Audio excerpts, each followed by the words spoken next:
what will I be talking about? I'll be talking about the positives and negatives of trade and globalization, such as goods and services relating to jobs. Now, what is globalization? Globalization is the way something is spread internationally or becomes the norm of the world. Now let's talk about labor and global trade. So, low-skilled workers can get exploited in their countries such as India, Bangladesh, China, or etc. Due to the lack of labor checks, which can cause them to have low wages, and they are not able to move out of the country to get a more sustainable job because they aren't skilled enough to be accepted in another country, which would allow them to live an overall better life and be able to sustain themselves. However, more skilled workers are able to venture out to other countries because they're in high demand and they're able to earn more money, which is beneficial to them. So that's already one positive and one negative to globalization. Let's talk about the wages of the workers. So the workers who do move are, as I just said, able to make more money, and the workers that aren't able to move have to work in extreme conditions, which are extremely dangerous.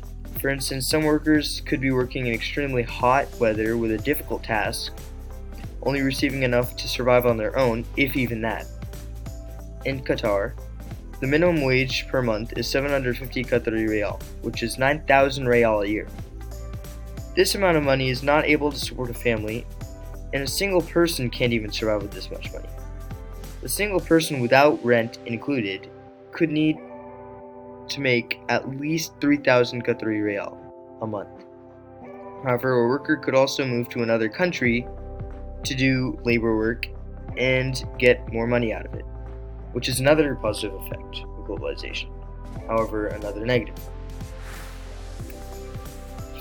Now let's look at the profits of the businesses or companies that they work for.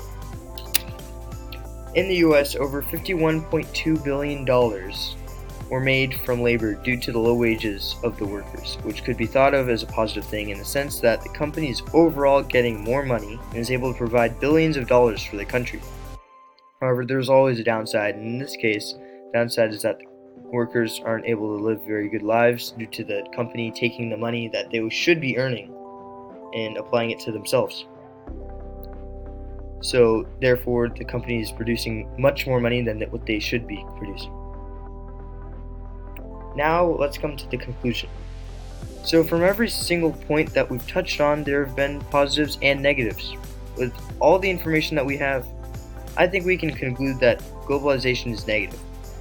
There are many more destructive negatives, very important, negatives, than there are positives that can occur when talking about globalization. Such as the negatives, they can possibly put someone's life at stake, life or death. However, the positives simply touch on making more money for the businesses, providing for the country. So therefore, I believe that globalization it does not provide as much as it takes away.